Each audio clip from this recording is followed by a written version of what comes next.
एक बात सब लोगों के लिए है कि आप लोगों के लिए टंट्या भील ने क्या किया। आपका टंट्या भील से क्या रिश्ता है? कौन है टंट्या भील? आखिर इनकी गाथा स्थापना करने की जरूरत क्यों पड़ रही है? ये कौन से नेता थे?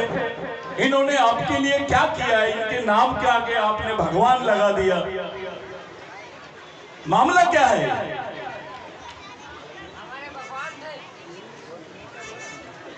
ये सब लोग पूछेंगे आपसे, हर आदमी पूछेगा, भाई हमने भगवान राम का नाम सुना है,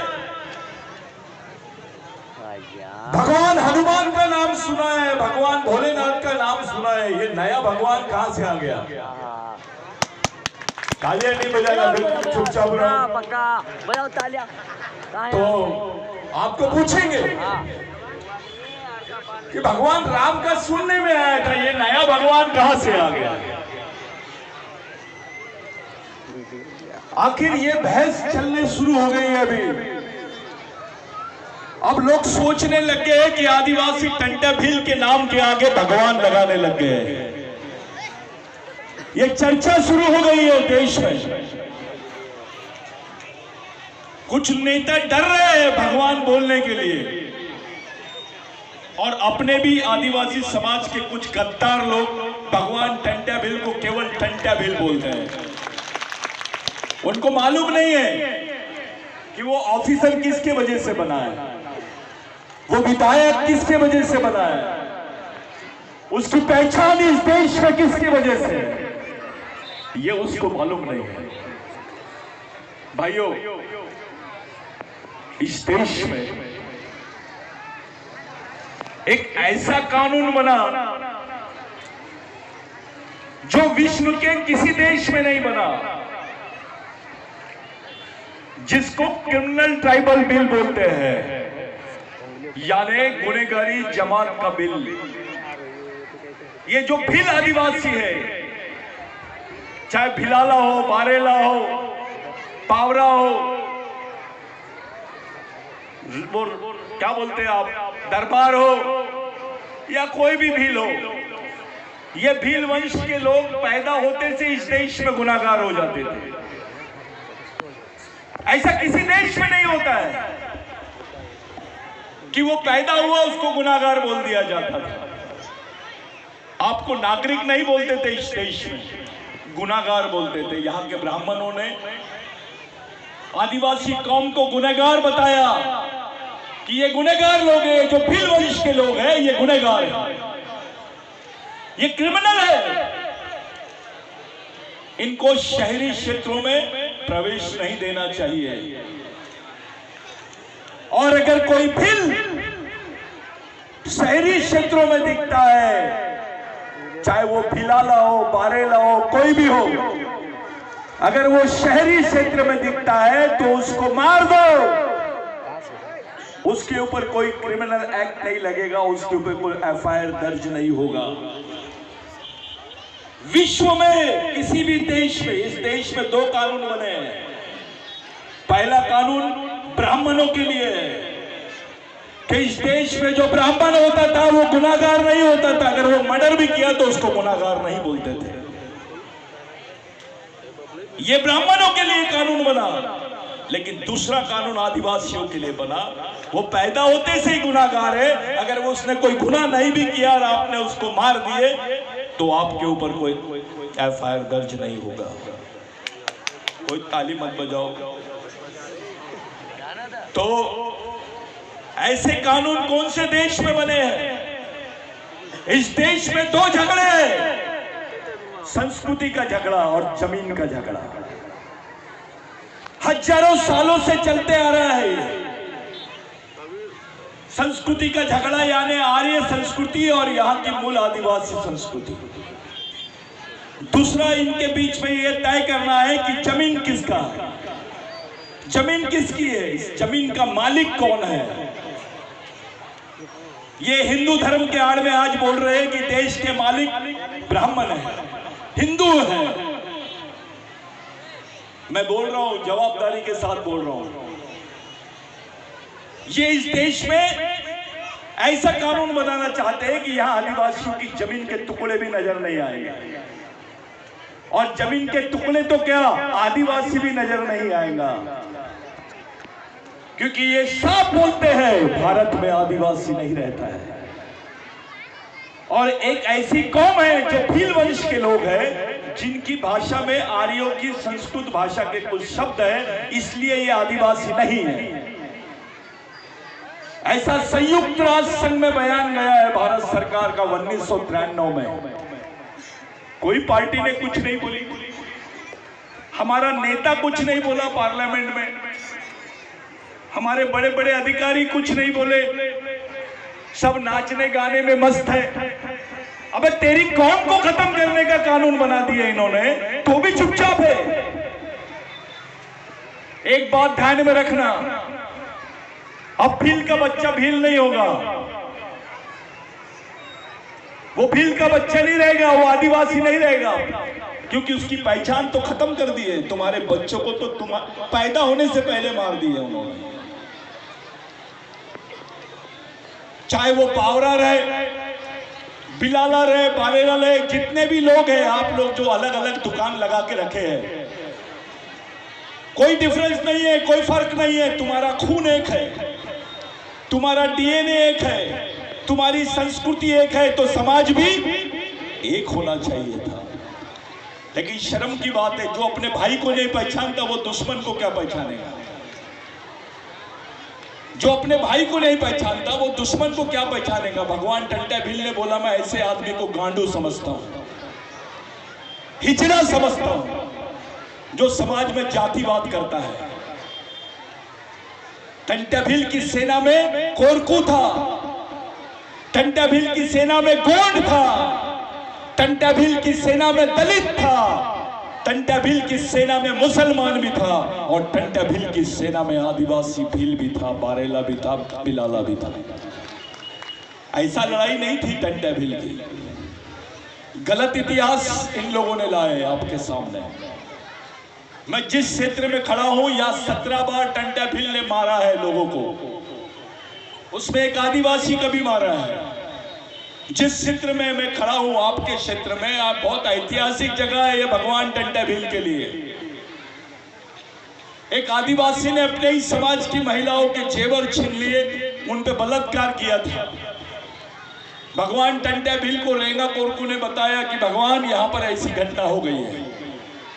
भगवान टंटा भील एक दिन बाद में आए और सबके सामने सार्वजनिक समाज की तरफ से, समाज की तरफ से फैसला सुनाया कि उसको लेके आओ। सब देख रहे थे, कुछ नहीं बोला गया। पहले उसको पूछा गया टंटा भील के मार्फत कि बता तू गुनाहगार है या नहीं, ये गुनाह किया कि नहीं। उसको बोलने का मौका दिया। जब वो बोल नहीं पाया तो भगवान टंटा भील ने उसका सर कलम कर दिया। आदिवासी था लेकिन गद्दार था। यह है टंटा भील, इसको भगवान टंटा भील बोलते हैं, जिसको देखकर कांपते थे लोग। उस समय यहां पर कोई पंडित दिखता नहीं था, नजर नहीं आता था ये बेल्ट में, जिसको भीलवाड़ा बोलते हैं। एक मंदिर नहीं था यहां।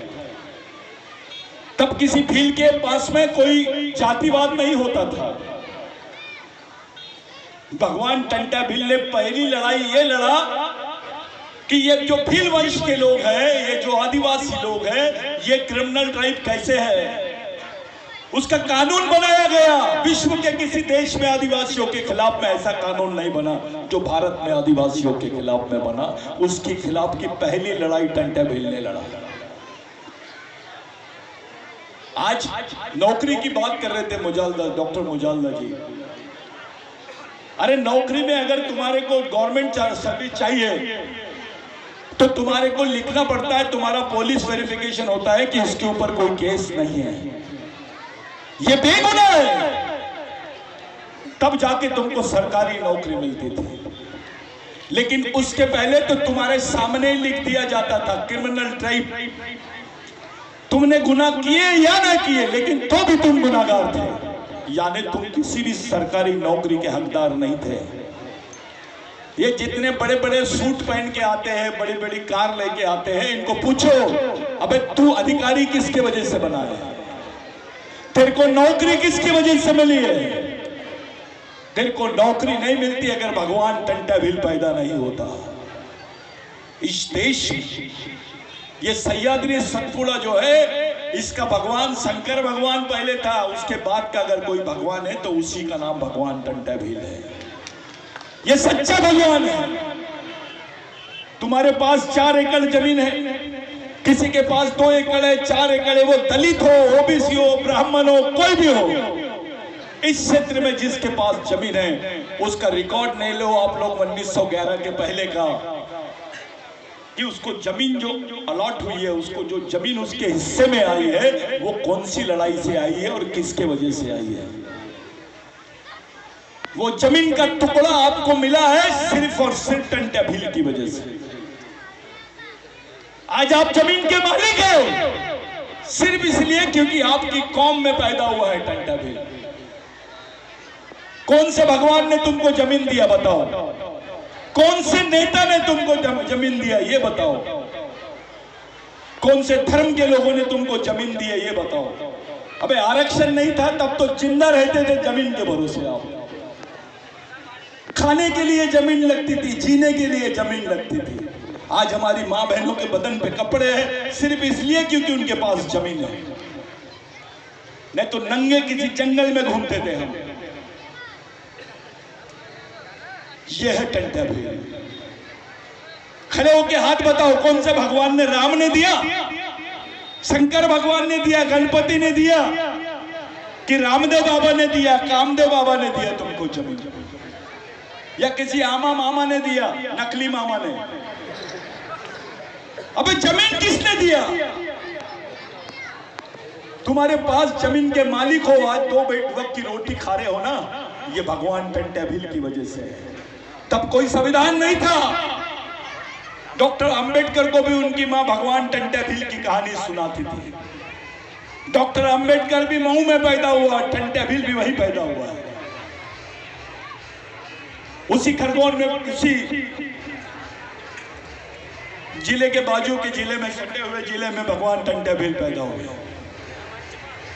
साथियों, आज हम लोगों के सामने एक प्रश्न है, इधर उधर मत देखो,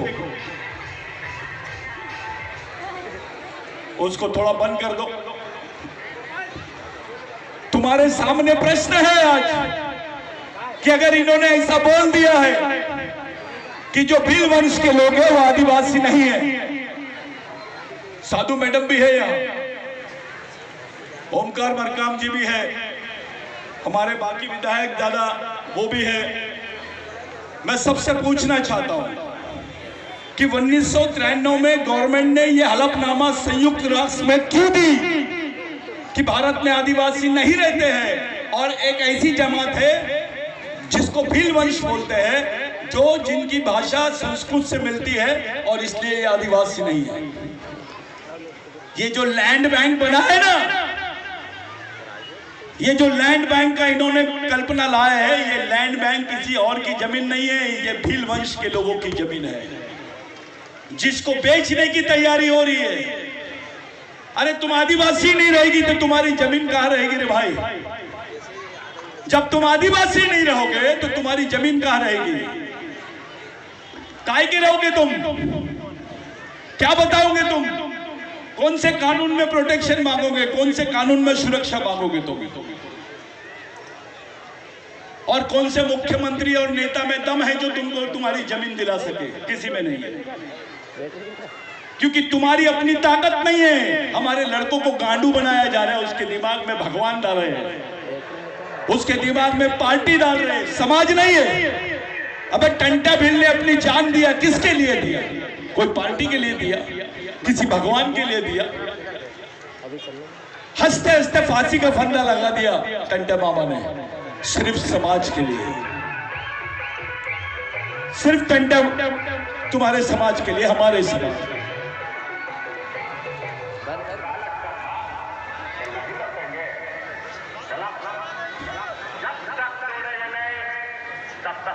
आप लोग पहले ये सोचना शुरू करो।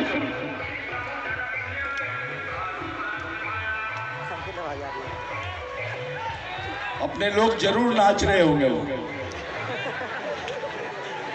अगर दुश्मन बोलेगा लड़ाई के मैदान में खड़ा है दुश्मन और उसने देख लिया बे लड़ाई के समय साले नाच रहे, क्या सोचेगा वो? मैच का तो वॉकओवर मिल गया उसको कुछ करने की जरूरत ही नहीं। लड़ाई के मैदान में नाचोगे गाओगे तो क्या होगा? जीतोगे? कैसे जीतोगे तुम? तुम्हारे लिए हमारे लिए ये बहुत नाजुक घड़ी है। एक तरफ हमारी जमीन की मालिकियत के हक निकाले जा रहे हैं, दूसरी तरफ आपका आरक्षण रहने के बाद भी आपको दिया नहीं जा रहा है, तीसरी तरफ आपकी पहचान खत्म की जा रही है, चौथी तरफ हमारे लोग इकट्ठा नहीं हो रहे हैं। इससे बड़ी शर्म की बात क्या होगी? पूरे मध्य प्रदेश में भगवान टंटा भील के नाम से आदिवासी एक हो जाना चाहिए। अबे इतना बड़ा भगवान तो वर्ल्ड में किसी देश में नहीं है। ऐसा आदमी तो किसी वर्ल्ड के दूसरे देश में पैदा ही नहीं हुआ जो भारत में टंटा मामा पैदा हुआ। आपको मालूम है? जाओ गवर्नमेंट से पूछो कि टंटा मामा को फांसी दी है तो उसकी कब्र कहां है। ये पाताल पानी में कब्र नहीं है टंटा मामा की, वो छुपने की जगह थी जहां पे टंटा मामा रेंगा कोरकू और बाकी लोगों को समझाया करते थे, उनको प्रशिक्षण देते थे। अरे टंटा मामा की तो लाश गायब कर दी है इन्होंने। जिनको फांसी दी है उनकी वहां पर बॉडी है, उनकी बॉडी को दफनाया जाता है। आतंकवादी की बॉडी को दफनाते हैं अभी। वो बंबई का जो ब्लास्ट का आतंकवादी था उसको दफनाए, फांसी देने के बाद उसकी कब्र है। लेकिन आदिवासियों के साथ ऐसा नहीं हुआ। टंटा मामा की तो कोई कब्र नहीं है इनके रिकॉर्ड में। मध्य प्रदेश गवर्नमेंट के पास में टंटा मामा कब पैदा हुआ था इसका भी रिकॉर्ड नहीं था। ये तो अपना मिशन है जिसने इसको साबित किया और बताया कि जिस दिन देश पैदा हुआ 26 जनवरी के दिन इस देश का पैदा हुआ, निर्माण हुआ, उसी दिन भगवान टंटा भील का जन्म हुआ। ये हमने बताया, समझाया और इसको रजिस्टर्ड करवाया। तब तक तो घबराते थे लोग, बड़े बड़े कार्यक्रम लेते थे, लेकिन भगवान टंटा भील की फोटो नहीं रखते थे, इतने गांडू बन गए थे। अबे तुम्हारा भगवान है ये, जिसके बदौलत तुम खड़े हो, जिसके बदौलत जिंदा हो तुम, जिसकी बदौलत नौकरी पे हो, जिसकी बदौलत विधायक हो, मंत्री हो, पढ़ाई कर रहे हो। डॉक्टर बाबा साहब अंबेडकर ने तो बाद में रिजर्वेशन अफिलेट किया, लेकिन इसका अप्रूवल तो पहले टंटा भील ने दिया, जिसको सोशल कल्चरल अप्रूवल बोलते हैं। हम जो याद कर रहे हैं मामा को, टंटा मामा को, वो इसलिए याद नहीं कर रहे हैं कि भैया उनकी गाथा है, ये बहुत अच्छे आदमी थे, वैसा नहीं। आगे की लड़ाई के लिए भी आखिरी रास्ता टंटा मामा का विचार ही है। ये समाज नेताओं के विचारों से नहीं बचेगा, ये समाज शहीदों के विचारों से ही बच सकता है।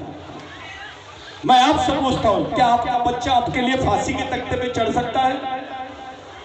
आपका बेटा आपके लिए फांसी के तख्ते पे चढ़ेगा? आपका भाई आपके लिए फांसी के तख्ते पे जा सकता है? जा सकता है क्या? लेकिन तुम्हारे लिए टंटा मामा ने ये किया। उसके दिमाग में जात नहीं थी, उसके दिमाग में व्यक्ति नहीं था, उसके दिमाग में समाज था। इतनी बड़ी चीज होती है समाज, बहुत बड़ी ताकत होती है। ये आरटी पार्टी आने के पहले समाज था। समाज के बारे में क्या सोच रहे हैं आप लोग? कौन है तुम्हारे समाज का वाली? इस समाज का चालक, पालक और मालक कौन है? अगर किसी ने पूछा तो क्या जवाब दोगे तुम? किसी नेता का नाम लोगे? तुम्हारा समाज किसके भरोसे चलता है? जैसे मुस्लिम भाइयों का चलता है, उनके मदरसे चलते हैं, उनके बच्चों के हाथ में कुरान शरीफ रहता है, उनके मदरसे, उनके स्कूल चलते हैं, उनके लोग रात दिन समाज के लिए काम करते हैं। आपके लोग कौन करते हैं? जैसे ब्राह्मण भाई का चलता है, वो जज भी रहेगा तो चड्डी पहन के शाखा में, आरएसएस की शाखा में जाता है। उनके बच्चों के हाथ में पुराण महाभारत रहता है। वो लेके जाते हैं। अभी किसी ने यहाँ पर एकलव्य की जय बोला, मैं सुना, अच्छा नारा है एकलव्य की जय, लेकिन उंगली कटवाने वाला एकलव्य नहीं होना। अभी किसी ने उंगली मांग लिया तो उसके हाथ काट डालने वाला एकलव्य होना। बहुत हो गया है, कब तक सहन करेंगे? आदिवासी महिलाओं को नंगा घुमा रहे हैं तो भी हमारे गांडू लोग चुपचाप बैठते हैं। बस समाज नाम की चीज क्या होती है जिसके लिए जीवन कम है? टंटा भील से बड़े हैं आप, वो सामाजिक मिशन हो रहा है। और ये जो मिशन चल रहा है ये विचारों पे चल रहा है, संगठन नहीं, मिशन होगा। मिशन आरएसएस का मिशन चल रहा है, मुस्लिम भाइयों का मिशन चलता है, क्रिश्चियन भाइयों का चलता है, बौद्ध भाइयों का मिशन चलता है। आदिवासी का क्या? तुम्हारा कौन सा मिशन चलता है? हर 25 घर के बाद में एक नेता मिलता है तुम्हारे समाज में। एक नेता बनाओगे तो 5 साल काम देगा, लेकिन एक सच्चा सामाजिक कार्यकर्ता बनाओगे तो जिंदगी भर समाज के लिए काम करेगा। इसको परमानेंट काम बोलते हैं। वही मिशन टंटा मामा चलाते थे। आपको पहले समाज को खड़ा करना पड़ेगा। जिस समाज की सामाजिक ताकत नहीं होती उसकी कोई राजनीतिक ताकत नहीं होती। आपकी सामाजिक ताकत बनाने के लिए आप लोग क्या कर रहे हैं? ये बड़ी चीज है। बहुत ऐतिहासिक जगह पर आप लोगों ने यह पुतला बिठाया, मैं आपको सल्यूट करता हूं। कोई नेता ये काम नहीं करने के बजाय समाज के बुजुर्गों ने काम किया। मैं कुछ चंद लोगों को जानता हूं जिनकी मेहनत है। ये जो वो खड़े हो जाओ दादा, इधर भी कुछ लोग खड़े हैं, दादा खड़े हो जाइए आप। इन लोगों के लिए जोरदार तालियां बजाओ। ये बहुत मेहनत की है ये लोगों ने, ये सच्चे नेता है हमारे। ये नेता होते हैं जिनके भरोसे समाज खड़ा है। यहां ईमानदारी और समझदारी होती है। तुम्हारी जवाबदारी कौन ले रहा है? किसके भरोसे चल रहा है आदिवासी समाज? अगर किसी ने तुमसे पूछा तो क्या जवाब दो?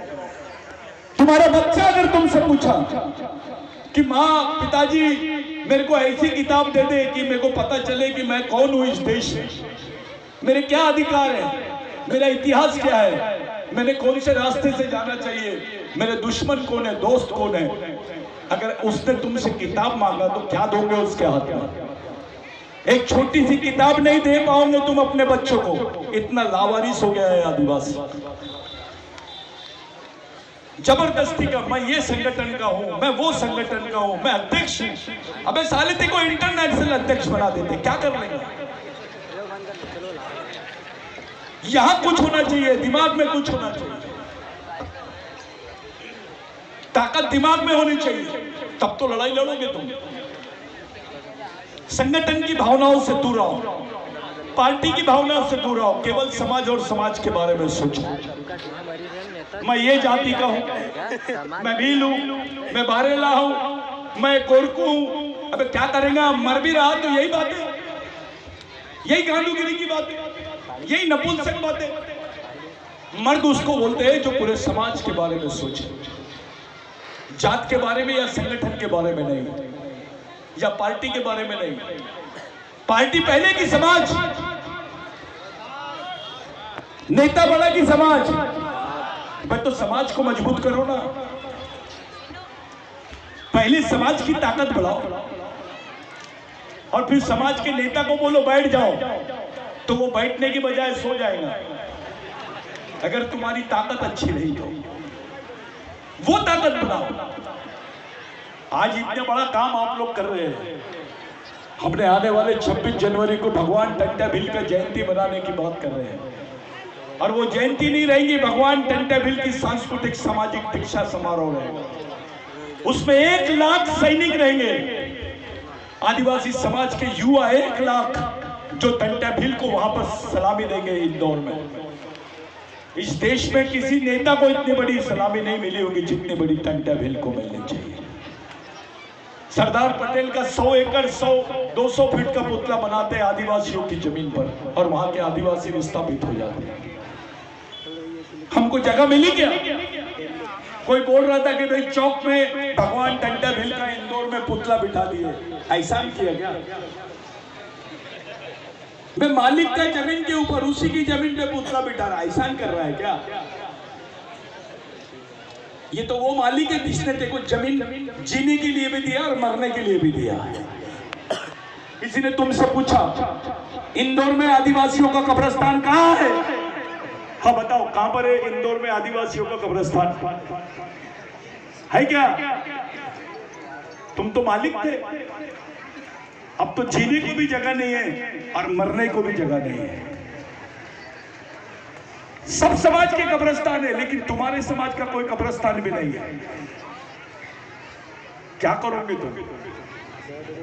कैसा आंदोलन चलाओगे? किसके भरोसे चलाओगे? कौन सुनाएगा तुमको? कौन समझाएगा? इसीलिए ये प्रशिक्षण का कार्यक्रम चालू करते हैं। कैडर होता है। जादव दादा रात दिन लगे रहते हैं। आज हमारे बीच में सेनानी दादा नहीं है, उनकी बहुत याद आ रही है। ऐसे निर्भीक लोग, ऐसे तटस्थ लोग जो समाज के लिए रात दिन भिड़े हुए रहते हैं कि समाज के लड़के तैयार हो, समाज की लड़कियां तैयार हो, समाज के कर्मचारी अधिकारी तैयार हो। यहाँ तो दूसरे ही सुर में गाना गाते हैं। इलेक्शन आ गए यानी त्योहार आ गया ऐसा लगता उनको। अबे मर रहा तो भी त्योहार मना रहे हो। अलग ट्रेजेडी है। सबको मालूम है कि 93 में भारत सरकार ने स्टेटमेंट दिया कि भील आदिवासी नहीं है। क्या उखाड़ लिए तुमने? काय के नेता है तुम? क्या तैयारी है तुम्हारी? तुम्हारे वजूद को ही खत्म करने की बात कर रहे हैं और तुम लोग अगरबत्ती लगा रहे हो। लड़ाई के मैदान में अगरबत्ती लगाएगा तो मरेगा कि बचेगा? लड़ने के बजाय अगरबत्ती लगा रहा है। कौन सी तरफ चल रहा है देश? आए दिन आदिवासियों पे आक्रमण हो रहा है।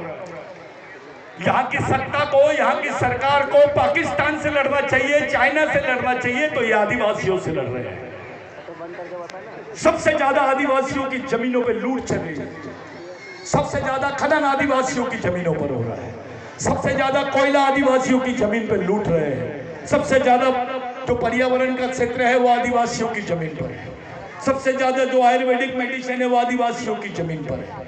सबसे ज्यादा फैक्ट्री आदिवासियों की जमीन पर है। हमारे हाथ में क्या है? एक नौकरी हमारे समाज को नहीं मिली। आपको टारगेट कर रहे हैं। देश में किसी के पास जमीन नहीं है। अब जो कुछ जमीन बची है वो आदिवासियों के पास में है। इन्होंने सब बेच डाला है। अंबानी के पास में जगह नहीं है, अदानी के पास में जगह नहीं है, जगह सिर्फ आदिवासियों के पास में है। और तुम टारगेट हो, दुश्मन नंबर 1 बन गए हैं।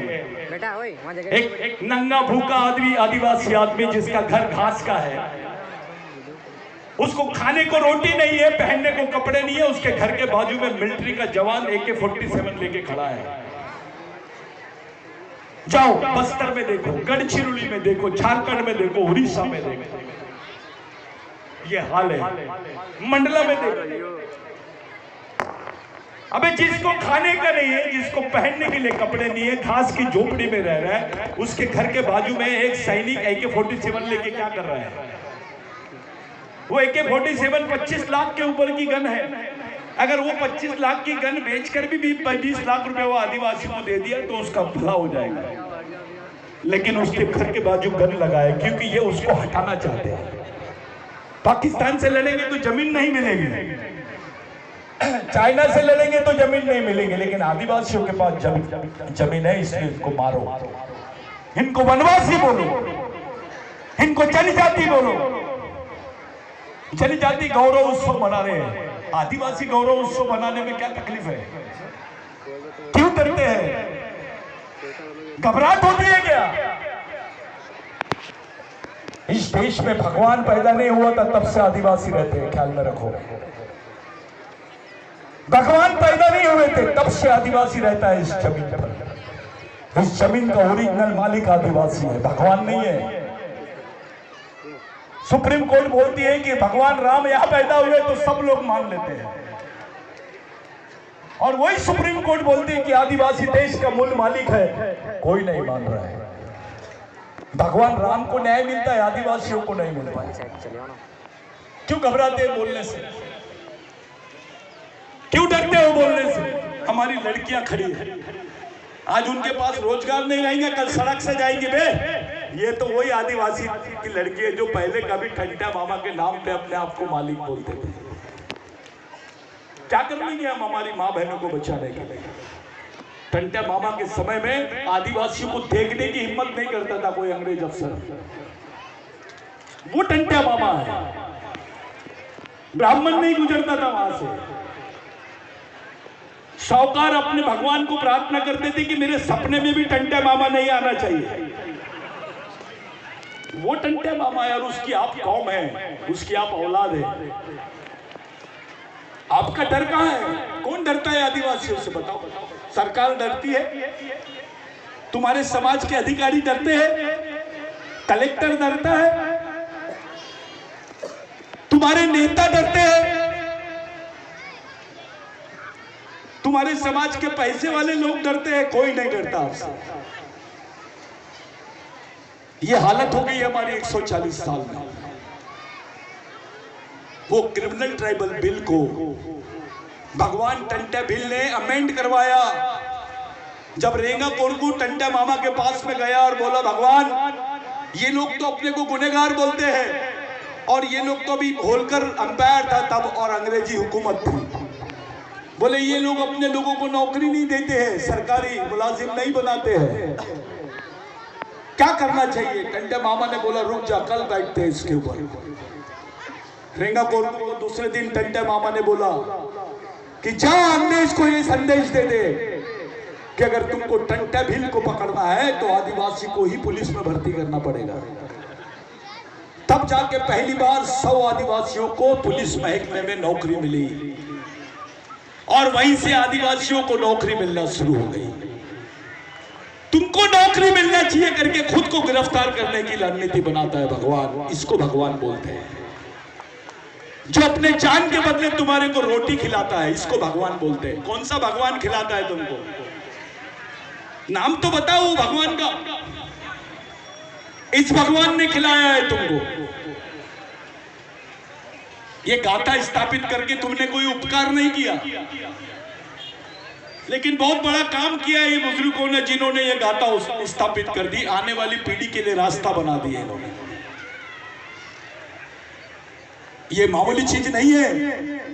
तुमको कोई नहीं पूछता, हमको कोई नहीं पूछता। अगर ये नहीं होते, ये बहुत बड़ा काम किया है आप लोगों ने। आज नहीं समझ रहा तुमको, 5 साल बाद याद आएगी कि सही में ये बात बराबर है। क्योंकि आपका बच्चा टंटा मामा को देख के निकलेगा बाहर, उसके दिमाग में अपना क्लेम भी रहेगा और टंटा मामा का आदर्श भी रहेगा, वो ताकत भी रहेगी। लड़ाई का नाम दूसरा नाम है टंटा मामा। भारत के इतिहास में किसी क्रांतिकारी ने 13 साल तक के सशस्त्र संघर्ष नहीं किया। इतने दिन हथियार बंद लड़ाई अंग्रेजों के खिलाफ में किसी ने नहीं लड़ा जो टंटा मामा ने लड़ा। 13 साल उनके पास में गन है, बंदूकें हैं, इनके पास सिर्फ तीर धनुष, और तीर धनुष से इतनी बड़ी लड़ाई और उसको अंजाम तक पहुंचा देना। टंटा मामा को 1891 में इन्होंने फांसी दिए। 1896 में 1898 में कानून बना जिसका नाम है लैंड एक्विजिशन एक्ट, भूमि संपादन अधिनियम, जिसमें लिखा गया कि आदिवासी की जमीन गैर आदिवासी आदमी नहीं ले सकता है, और गैर आदिवासी तो क्या सरकार भी नहीं ले सकती है। अगर ये कानून नहीं होता तो तुम्हारे पास 2 एकड़ 3 एकड़ 4 एकड़ 5 एकड़ जमीन नहीं बचती, तुम भी जंगल में रहते, कपड़े नहीं रहते तुम्हारे पास। ये कानून को लड़ा। इस कानून के लिए भगवान बिरसा मुंडा ने टंटा मामा को अपना आदर्श माना। जब ब्रिटिश टाइम्स में आर्टिकल आया तो टंटा मामा के आर्टिकल रेवेन्यू हैज नो मोर, यानी जो टंटा बिल था, भगवान टंटा बिल था, वो नहीं है, ऐसा आर्टिकल आया ब्रिटिश टाइम्स में। उसको बिरसा मुंडा ने पढ़ा और बिरसा मुंडा ने बोला, हमारा भगवान नहीं रहा, मैं अपने भगवान का अधूरा काम करूंगा। उसी आंदोलन को, टंटा मामा के आंदोलन को बिरसा मुंडा ने आगे बढ़ाया। उनको भी फांसी हो गई, लेकिन इस लड़ाई में कम से कम 1 लाख लोग मारे गए। सेकेंड वर्ल्ड वॉर में इतने लोग नहीं मरे, विश्व युद्ध में इतने लोग नहीं मरे जितने इस जमीन के लिए लड़ाई लड़े। ये मामूली लड़ाई नहीं है। गांधी जी को याद करते हैं हम, सावरकर जी को याद करते हैं, विवेकानंद जी को याद करते हैं, लोकमान्य तिलक को याद करते हैं, सुभाष चंद्र बोस को याद करते हैं, क्योंकि ये मेन स्ट्रीम के नेता थे। लेकिन जो जंगली पार्ट के नेता थे, ये तो सिर्फ 10% हिस्सा था भारत का। जो 90% हिस्से का भारत है, उसका इतिहास ही नहीं लिखा गया।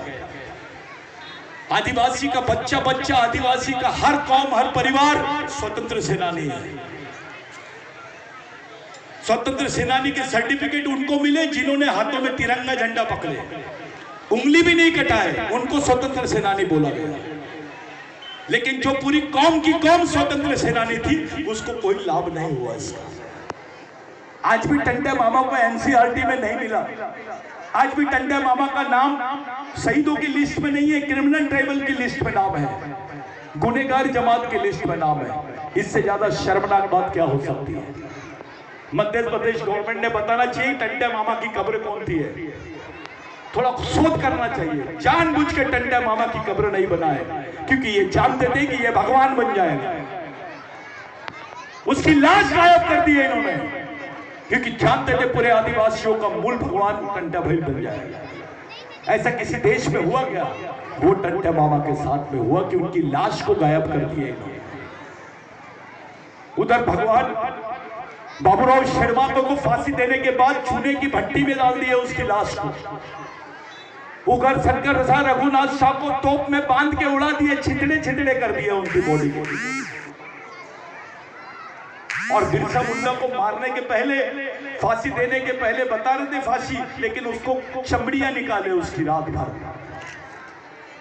ऐसी सजा आदिवासी के अलावा किसी दूसरे को क्यों नहीं मिले? थोड़ा सोचो कि इनका हमारे तरफ देखने का दृष्टिकोण क्या है। ये मुगालते में मत रहो, कल तुम्हारे बच्चों पे बहुत बड़ा संकट आने वाला है। कल तुम्हारा बच्चा आदिवासी नहीं कहलाएगा, उसके पास कुछ सुविधा नहीं रहेगी, वो भीख मांगेगा क्या? क्या दोगे उसके पास? तुम्हारी औकात है नौकरी देने की? तुम्हारी औकात है 50 लाख रुपए लगा के उसको बिजनेस बनाने, बिजनेस करवाने की? 50 लाख खर्च करके डॉक्टर बनाने की? क्या करोगे? जब तुम्हारी पहचान ही खत्म कर देंगे तब। जब हम पे बहुत बड़ा संकट आया तब हमको भगवान टंटे भील की याद आई, नहीं तो इसके पहले दूसरे भगवान चल रहे थे। पूरे भगवान चल रहे थे, कोई भी भगवान चलता आदिवासी को। अबे ये ओरिजिनल भगवान है और यही ओरिजिनल मामा है, बाकी तो सब ड्रामा है। ये क्या सोचते हो तुम? मामूली चीज समझते हो इसको? ये आपके लिए बहुत मजाक नहीं है। आप लोग बहुत बुरी तरह फंसे हुए हैं। हम लोग संयुक्त राष्ट्र संघ का संविधान 2025 में बन जाएगा और उसमें आदिवासी का उल्लेख नहीं रहेगा, उसमें भील वंश का उल्लेख नहीं रहेगा। इसके लिए जवाबदार कौन होगा? तुम्हारा बच्चा पूछेगा मेरे तुम्हारे को कि पिताजी जब मेरे खिलाफ में वहां निर्णय हो रहा था आप सो रहे थे क्या? बिस्तर गर्म कर रहे थे? मंदिर में जाके अगरबत्ती लगा रहे थे? कोई भी अधिकार बिगड़ लड़ाई के नहीं मिलते। भगवान बिरसा मुंडा ने बोला था, जिस समाज की सामाजिक समस्या नहीं होती है उसकी कोई समस्या नहीं होती है, और जिस समाज की सामाजिक समस्या होती है उसकी समस्या ही समस्या होती है। हमारी सामाजिक समस्या यह है कि हम एक जगह नहीं है। हमारी सामाजिक समस्या यह है कि संगठन में बटे हुए हैं। हमारी सामाजिक समस्या यह है कि हम जाति के नाम पे लड़ते हैं। हमारी सामाजिक समस्या यह है कि हम अपने आप को बहुत बड़ा भारी समझ लेते हैं। ये सब दिखावा करने वाला कार्यक्रम नहीं होना। व्हाट्सएप पे मूवमेंट चला रहे, व्हाट्सएप पे, इससे दुश्मन मर जाएगा क्या बे? फोन पे तो कोई भी करता है। थोड़ा जमीन पे आना, तैयार हो, मिशन चलाओ, उसके सिवा कोई पर्याय नहीं है। आप लोग 1000 संगठन बना लोगे, उससे भी कुछ होने वाला नहीं है भाइयों। ये टंटा मामा का मिशन है।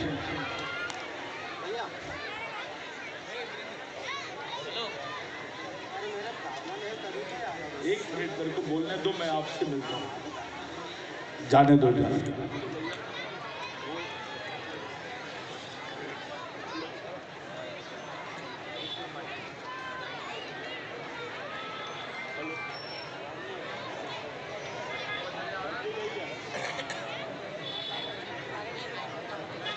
हेलो, मैं समझ गया तुम मेरे को बंद करने बोल रहे हो, तो आप बोल रहे हैं तो मैं बंद कर देता हूं। तो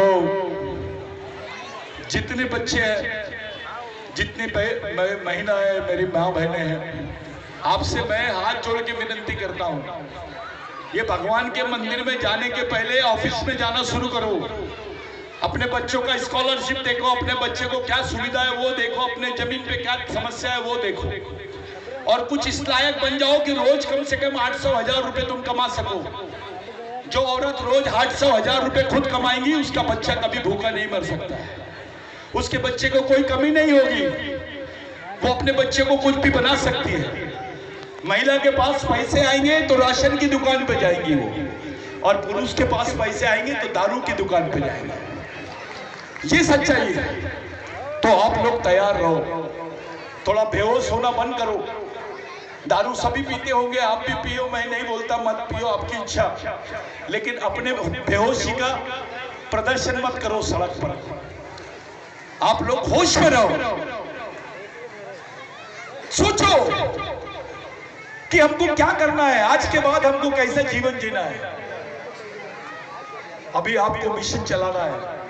26 जनवरी के दिन 1 लाख आदिवासी भगवान बिरसा मुंडा को, टंटा भील को, जितने आदिवासी शहीद हैं उनको सैल्यूट करने के लिए जाएंगे, और एक सैनिक बन के जाएंगे। ऐसा झंडा हिलाते हुए नहीं जाएंगे, पार्टी का कार्यकर्ता नहीं, टंटा भील का सैनिक चाहिए अपने को। उसको बनाओ, उसको तैयार करो। एक प्रदर्शन होना चाहिए कि टंटा भील के ऊपर कितने लोग विश्वास करते हैं, और ये साबित हम करेंगे कि विश्व में आदिवासियों का सबसे बड़ा भगवान टंटा भील है। ये जयंती यहां नहीं, अमेरिका में मनानी चाहिए। पाकिस्तान का आदिवासी टंटा भील को मानना चाहिए, अफ्रीका का आदिवासी टंटा भील के बारे में सोचना चाहिए, अमेरिका का आदिवासी टंटा भील को पहचानना चाहिए। उस आंदोलन को तैयार करो, उसके लिए काम करो। कौन काम करेगा? तुम्हारे दुश्मन तो टंटा भील को गुनाहगार, डकैत, डाकू बोलते थे। तुम्हारे भगवान कौन सम्मान करेंगे? अपने माँ बाप का सम्मान तुम नहीं करेंगे तो कौन करेगा? एक माहौल है, एक अच्छे माहौल में हम लोग खड़े हैं। मैं आप लोगों से विनती करता हूं, ईमानदारी से मिशन चलाओ, भगवान टंटा भील का मिशन चलाओ। ये इरसा ब्रिगेड, बिरसा ब्रिगेड बाजू में, पहले समाज चलाओ। एक जगह आ जाओ, पूरे आदिवासी घर घर जाओ, घर घर लड़कों को तैयार करो। किसी की वेट मत करो कि मेरे को ये अध्यक्ष बनाएगा, इसने मेरे को नहीं बोला, कोई जरूरत नहीं। समाज के लिए काम करने में किसी की परमिशन की या किसी संगठन की जरूरत नहीं, खुद जाके काम करो, हाथ से लग जाओ काम से। 26 जनवरी के लिए तब समझेगा तुमको कि उसका इफेक्ट क्या है। पूरा देश तिरंगे को सल्यूट करेगा, लेकिन भारत का आदिवासी तिरंगे के साथ साथ टंटा बाबा को सल्यूट करेगा। अगर प्रधानमंत्री सही में आदिवासियों में आस्था रखते हैं तो लाल किले पे टंटा भील का पुतला लगा के बताए तो बात है। ये झूठा प्रेम नहीं होना, आई लव यू ये नहीं होना। और हम भी पूछ लेते डू यू लव मी, ये नकली प्यार नहीं होना, हमको असली प्यार होना। अपना मूवमेंट खड़ा करो, अपनी ताकत खड़ी करो, किराए का घर छोड़ो। ये दल वो दल, ये सेना वो सेना पे खुद की सेना तैयार कर, खुद का काम कर, और ज्यादा नेताओं पे भरोसा करने के बजाय शहीदों पे, विचारों पे भरोसा करो, इनके विचारों पे काम करो। अपनी ताकत खड़ी करो। ऐसा कैसा कोई हमको पार्टी नहीं पूछती। आदिवासी एक जगह आ जाए ना मध्य प्रदेश में तो किसी भी पार्टी को गिरवी रख सकते हैं। ये ताकत है आदिवासियों। एक जगह आ जाए तो साधु मैडम गलत नहीं बोल रहा हूं। I am very confident about my statements. मैं अपने स्टेटमेंट के प्रति बहुत ज्यादा विश्वास रखता हूं। ये सच्चाई है। तुम्हारे रहते हुए सत्ता किसी की बनती है। कोई भी आता है और तुमको समझा के जाता है, ये करो, फलाना करो, ये ढिकाना करो। अबे आदिवासी को क्या समझा रहा है? इसके तो खून में ईमानदारी पहले से है। इसको किसी अंकराचार्य शंकराचार्य की जरूरत नहीं है। ये तो टंटा भील की औलाद है। रग रग में ईमानदारी है। बाप बेटे को तभी खाना देता है जब उसके बदन पे पसीना देखता है। ये वो कौम है। ये गाय के दूध पर अपना अधिकार नहीं जमाती। ये वो कौम है जो बताती है कि गाय के दूध पर अधिकार उसके बछड़े का है। गाय का भी आदर करती है और बैल का भी आदर करती है और भैंस का भी आदर करती है। ये पहले आदिवासी लोग हैं जो गाय को मां बोलते हैं और भैंस को भी मां बोलते हैं। यहाँ तो डरते हैं। गाय को गौ माता बोलते हैं और भैंस दिखती तो बिचकते हैं। अबे क्योंकि वो काली है, वो मां नहीं है। मां तो मां है। इसका भी दूध पीता है, उसका भी दूध पीता है और उसको मां बोलता है, इसको मां नहीं बोलता। वारे वाह। एक किस्सा बताता हूं टंटा मामा का और मैं अपनी बात को खत्म करता हूं। एक बार एक अंग्रेज अफसर आया टंटा मामा को मिलने के लिए। उसकी बहुत इच्छा थी। उसने बोला था कि मैं किसी गिरफ्तारी के लिए नहीं, मैं सिर्फ उसके दर्शन करने के लिए आया हूं। तो वो अंग्रेज अफसर आया जिसका नाम था जॉन डैंड्रफ। वो अंग्रेज अफसर पहले भगवान रेंगा कोरकू को मिला, जो टंटा मामा का सबसे वफादार सैनिक था। रेंगा कोरकू को 3 भाषाएं आती थी और टंटा मामा को 11।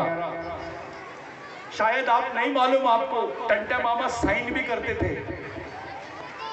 उनके फांसी के दस्तावेज पे टंटा मामा के साइन है। टंटा मामा को 11 भाषा आती थी जिसमें से 6 भाषा जानवरों की थी। टंटा मामा कौवे की भाषा जानते थे, मोर की भाषा जानते थे, बंदर की भाषा जानते थे, शेर की भाषा जानते थे। और 5 भाषा ये थी, पहली गोंडी, दूसरी कोरकू, तीसरी भिल्ली, चौथी मराठी और 5वीं जो थी यहाँ की, जो आपकी बोलचाल की भाषा है। ये 11 भाषाओं का ज्ञान टंटा मामा को था। ये कुछ लोग बोलते हैं कि टंटा मामा पढ़ा लिखा नहीं था। अबे पढ़े लिखों का भी बाप था वो। उसको क्या समझा रहे थे? जब वो उसको देखने गए, उनका इंटरव्यू लेने गए, तो उन्होंने पूछा कि आप लड़ाई किसके लिए लड़ रहे हो?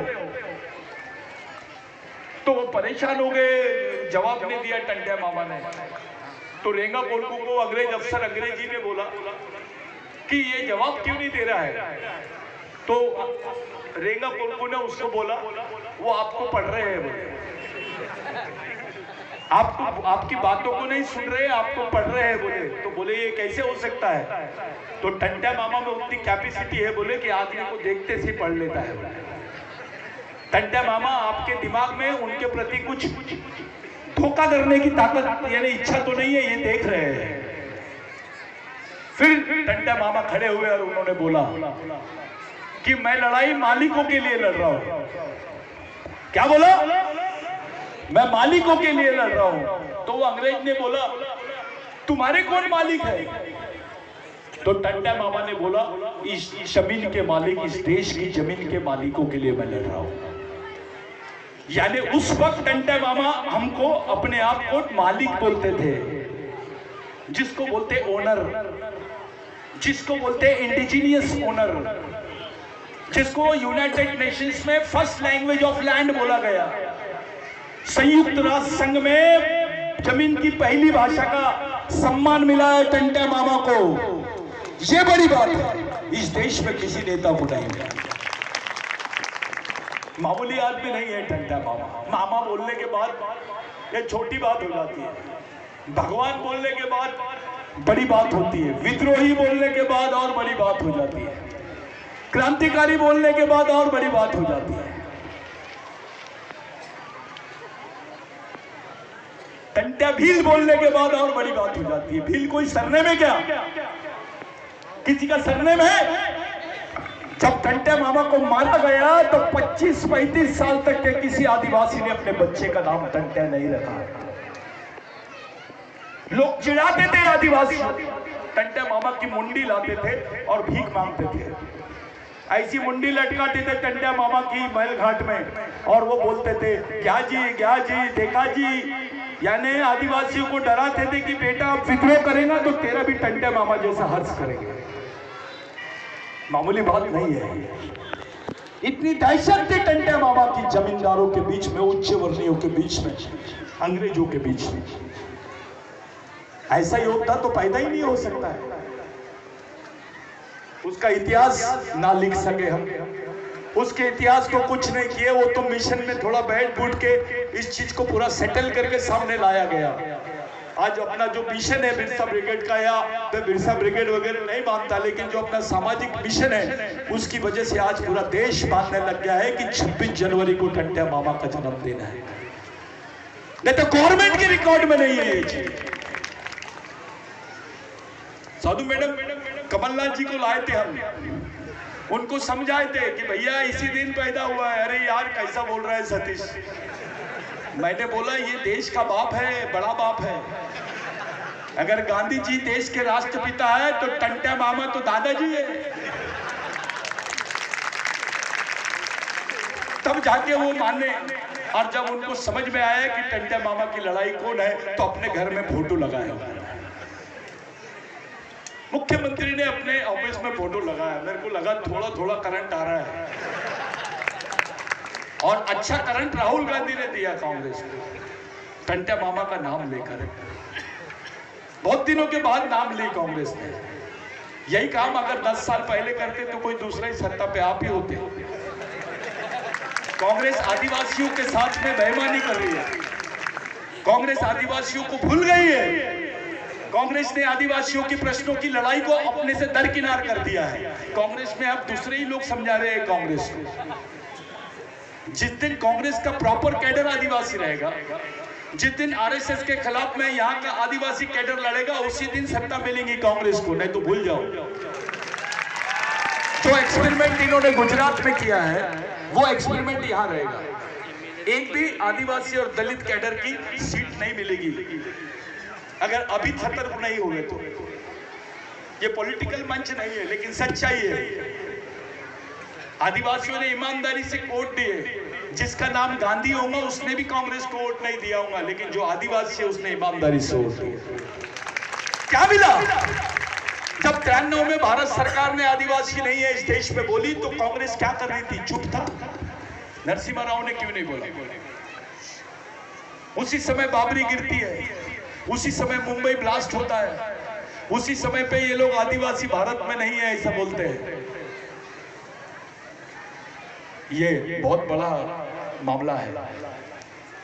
इसको हल करना अपनी जवाबदारी है। कांग्रेस नहीं करेगी, कोई बीजेपी नहीं करेगी, कोई और पार्टी नहीं करेगी। आप और छाप कुछ नहीं करने वाले। ईटीपी, बीटीपी, खीटीपी कोई कुछ नहीं कर सकता है। करना समाज को है। तुमको तय करना पड़ेगा कि करना क्या है। घर में बैठकर टीवी देखकर रोज सवेरे खाना खाना, शाम में जाके खाना खाना, 2 पैक मार लेना, सो जाना, इससे कुछ नहीं होने वाला है। हर माँ को बताना पड़ेगा बेटा आज क्या चल रहा टीवी पे देखो, अपने लिए क्या चालू है। हर बाप को बताना पड़ेगा अपने बेटे को, बेटा पढ़ाई किया क्या रे, टंट्या मामा को याद किया, चलो। ऐसे संस्कार देना पड़ेगा आपको अपने बच्चों को। तब टंट्या मामा ने उसको बताया कि मैं मालिकों की लड़ाई लड़ रहा हूं। तो उसने बोला आप लोग मालिक कैसे हैं? उस अंग्रेज अफसर ने पूछा आप मालिक कैसे हैं? तो टंट्या मामा ने बोला जब से भगवान पैदा नहीं हुआ था भारत में तब से आदिवासी रहते हैं।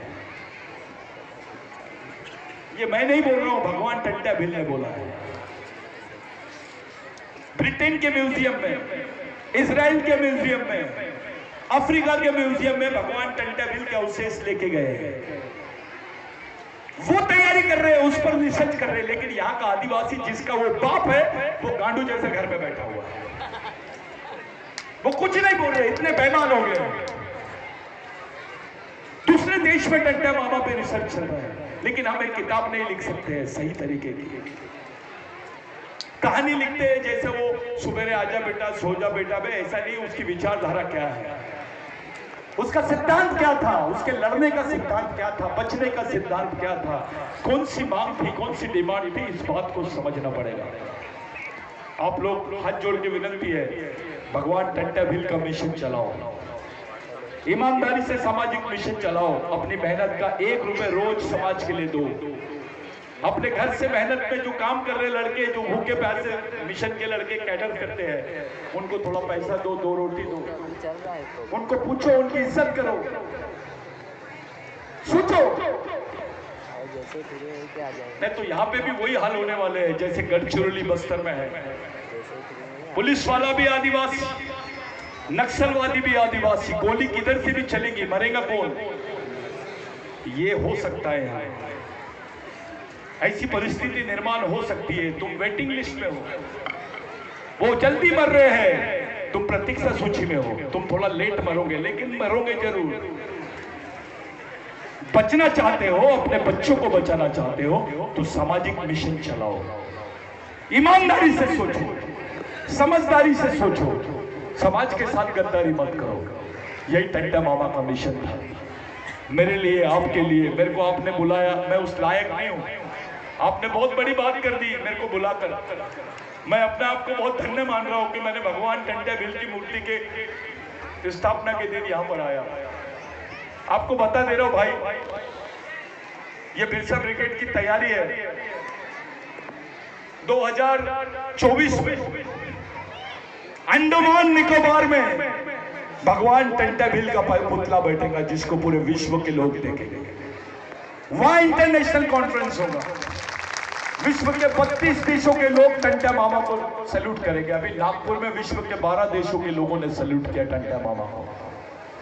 अब विश्व के 32 देशों में टंटा मामा की विचारधारा जाएगी। अगर हम लोग जिंदा रहे तो वो दिन दूर नहीं जब पूरे विश्व के आदिवासी टंटा मामा के विचारों पे चलेंगे। ये मिशन पे काम करो और आपसी झगड़े छोड़ो, आपसी मनमुटाव छोड़ो। ये वो पार्टी का है, वो पार्टी का है, वो छोड़ो, घर में रख पार्टी। भगवान के दिमाग से निकाल दो, किसी की सुनो मत, अपने ईमानदारी से समाज के लिए जियो, समाज के लिए मरो। मेरे भाइयों, एक सूत्र चल रहा है यहाँ पर, मुसलमान ने कुछ किया तो आतंकवादी और आदिवासी ने कुछ किया तो नक्सलवादी। नक्सलवादी बोलने के बाद हमको मारा जा सकता है, ऐसा टैग लगा रहे हैं आदिवासियों। ये लोग प्रयत्न कर रहे हैं आदिवासियों को देशद्रोही बोलने का। जो देश का मूल मालिक है वो देशद्रोही हो सकता है क्या? ये हो रहा है, अपने बच्चों को जेलों में भेज रहे हैं। हमारे नेता भी डरते हैं बातें करने से, घबराते हैं। उनकी भी पार्टी में इज्जत नहीं होती, क्योंकि उनको लगता है यार इनका समाज तो ऐसी है। यहाँ पे काफी समझदार नेता है, साधु मैडम है, दादा है हमारे, मरकाम दादा है, हमारे विधायक साहब है। आपको इशारा काफी है, मैं क्या बोलना चाहता हूँ। एक ईमानदारी से सब लोग प्रयास करो, अपने समाज को खड़ा करने का प्रयास करो। ये पार्टीवाद, जातिवाद, व्यक्तिवाद, क्षेत्रवाद से उठकर केवल समाज और समाजवाद के लिए काम करो। मैंने इतना समय बोला, और भी लोग बोलने के हैं, मैं थोड़ा ज्यादा ही बोल दिया। एक जन ने मेरे को चिट्ठी दिया है, मैं इसका जवाब चिट्ठी भेज के ही दूंगा उसको।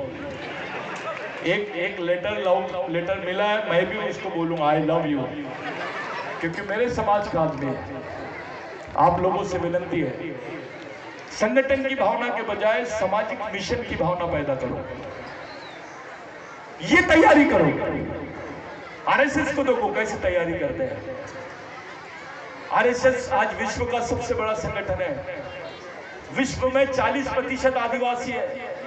अगर आदिवासियों ने अपने सामाजिक मिशन को खड़ा किया तो आरएसएस 10% भी नहीं रहेगा, विश्व का सबसे बड़ा संगठन और समाज आदिवासी बन जाएगा। इस देश 32 राज्यों में से 12 राज्य आदिवासियों के हैं। नॉर्थ ईस्ट और बीच के मिला लिए तो 12 राज्य है साधो मैडम आदिवासियों। जो बोल रहे हैं कि ये देश हमारा है, उनको पहले तय करना पड़ेगा ये देश किसका है। ये आदिवासियों का देश है, इसका एविडेंस है। और अगर ये लोग यूनिफॉर्म सिविल कोड में आदिवासियों की विचारधारा, उनके अधिकारों को दबाने की कोशिश करेंगे तो आंदोलन और भड़केगा। हम लोग अपने अस्तित्व की लड़ाई लड़ेंगे भाई। ये हमारी आखिरी पीढ़ी द्वारा लड़ी जाने वाली आखिरी लड़ाई है। अगर ये लड़ाई हम लोग हार गए तो हमारा समाज खत्म, जीत गए तो बचेगा। इस देश में आदिवासी रहेगा या नहीं रहेगा ये आप तय करेंगे। पूरे भारत में सबसे ज्यादा आदिवासी मध्य प्रदेश में रहते हैं। मध्य प्रदेश के आदिवासियों पे पूरे भारत के आदिवासियों की नजर टिकी हुई है। आपके एक कदम के पीछे पूरा देश देख रहा है। गलत स्टेप मत उठाओ, गलत काम मत करो, गलत निर्णय मत लो, सही ईमानदारी से सामाजिक निर्णय लो।